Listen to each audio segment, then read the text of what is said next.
students. In the last session, you have learnt about the various energy resources. Now, let us go ahead and learn about the renewable energy resources. Renewable energy systems use resources that are constantly replaced and are usually less polluting. They include solar, hydropower, wind and geothermal energy. We also get renewable energy from burning trees and even garbage as fuel and processing other plants into biofuels. Solar energy is a form of renewable energy. We receive lot of sunlight during the day throughout the year. If we harness this energy, humanity would need no other source of energy. Today, we have developed several methods of collecting this energy for heating water and generating electricity. Solar photovoltaic cells directly produce electricity from sunlight using solar cells. Solar cells are made up of two separate layers of silicon, each of which contains an electric charge. When light hits the cells, the charges begin to move between the two layers and electricity is produced. Photovoltaic cells are wired together to form a module. A module of about 40 cells is enough to power a light bulb. For more power, PV modules are wired together into an array. PV arrays can produce enough power to meet the electrical needs of a home. PV cells are commonly used today in calculators and watches. They also provide power to satellites, electric lights and small electrical appliances such as radios and for water pumping, highway lighting, weather stations and other electrical systems located away from the power lines. PV cells do not release pollutants or toxic materials to the air or water. There is no radioactive substance and no catastrophic accidents. Most solar water heating systems have two main parts, which are the solar collector and the storage tank. The solar energy collector heats the water, which then flows to a well insulated storage tank. About 80% of homes in Israel have solar hot water heaters. The heat produced by the sun can be directly used for cooking using solar cookers. A solar cooker is a metal box which is black on the inside to absorb and retain heat. India has the world's largest solar cooker program and an estimated 2 lakh families use solar cookers. Solar cookers reduce the need for fuel wood and pollution from smoky wood fires. Other solar power devices include solar desalination systems for converting saline or brackish water into pure distilled water. Wind power is another form of renewable energy. Some 2000 years ago, windmills were developed in China, Afghanistan and Persia to draw water for irrigation and grinding grain. Most of the early work on generating electricity from wind was carried out in Denmark at the end of the last century. In Tamil Nadu, there are large wind farms producing 850 megawatts of electricity. At present, India is the third largest wind energy producer in the world. The power in wind is a function of the wind speed and therefore, the average wind speed of an area is an important determinant of economically feasible power. At a given turbine site, the power available 30 meters above the ground is typically 60% greater than at 10 meters. Wind power has few environmental impacts. There are virtually no air or water emissions or any radiation or solid waste production.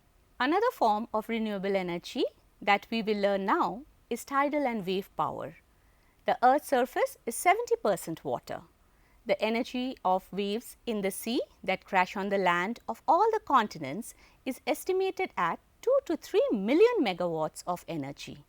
From the 1970s, several countries have been experimenting with technology to harness the kinetic energy of the ocean to generate electricity.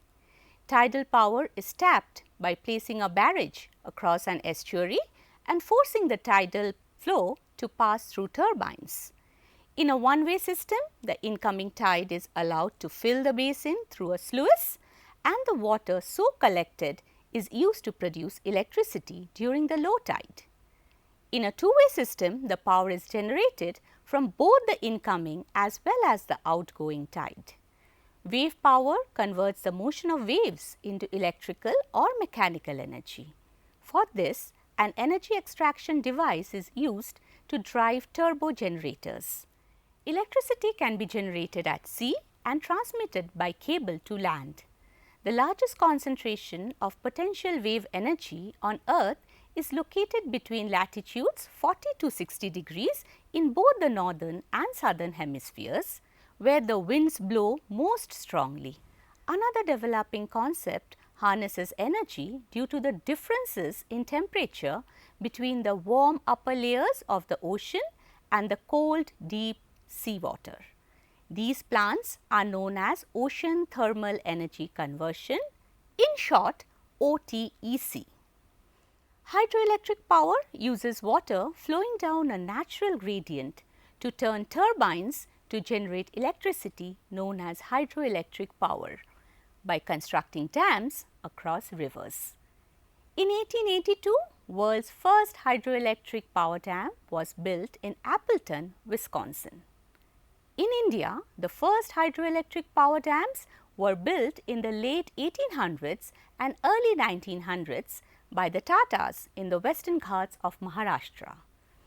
Between 1950 and 1970, hydropower generation increased worldwide. Although hydroelectric power has led to economic progress around the world, it has created serious ecological problems. In certain regions, large dams can induce seismic activity, which will result in earthquakes. There is a great possibility of this occurring around the Tehri Dam in the Himalayan foothills. With large dams causing social problems, there has been a trend to develop small hydroelectric generation units. Multiple small dams have less impact on the environment. The development of small hydroelectric power units could become a very important resource in India, which has steeply falling rivers and the economic capability and technical resources to exploit them. Geothermal energy is a form of renewable energy resource which is not prevalent in India. Geothermal energy is the energy stored within the earth. Deep inside the earth, there is hot molten rock called magma, which surfaces at some parts of the earth's crust. The heat rising from the magma warms underground pools of water known as geothermal reservoirs. If there is an opening, hot underground water comes to the surface and forms hot springs, or it may boil to form geysers. With modern technology, wells are drilled deep below the surface of the earth to tap into geothermal reservoirs. This is called direct use of geothermal energy, and it provides a steady stream of hot water that is pumped to the earth's surface. In the 20th century, geothermal energy has been harnessed on a large scale for space heating, industrial use and electricity production, especially in Iceland, Japan and New Zealand. Geothermal energy is nearly as cheap as hydropower. However, water from geothermal reservoirs often contains minerals that are corrosive and polluting. Geothermal fluids are a problem which must be treated before disposal. Renewable energy can also be obtained from biomass energy. When a log is burned, we are using biomass energy. Although wood is the largest source of biomass energy, we also use agricultural waste, sugarcane wastes and other farm byproducts to make energy. There are three ways to use biomass. It can be burned to produce heat and electricity, changed to a gas-like fuel such as methane, or changed to a liquid fuel. Liquid fuels, also called biofuels, include two forms of alcohol, namely ethanol and methanol. It could someday supply much of our transportation fuel needs. for cars, trucks, buses, airplanes and trains with diesel fuel replaced by biodiesel made from vegetable oils. In the United States, this fuel is now being produced from soybean oil. Researchers are also developing algae that produce oils which can be converted to biodiesel. New ways have also been found to produce ethanol from grasses, trees, bark, sawdust, paper and farming wastes. Organic municipal solid waste includes paper, food waste and other organic non-fossil fuel derived materials such as textiles, natural rubber and leather that are found in the waste of urban areas.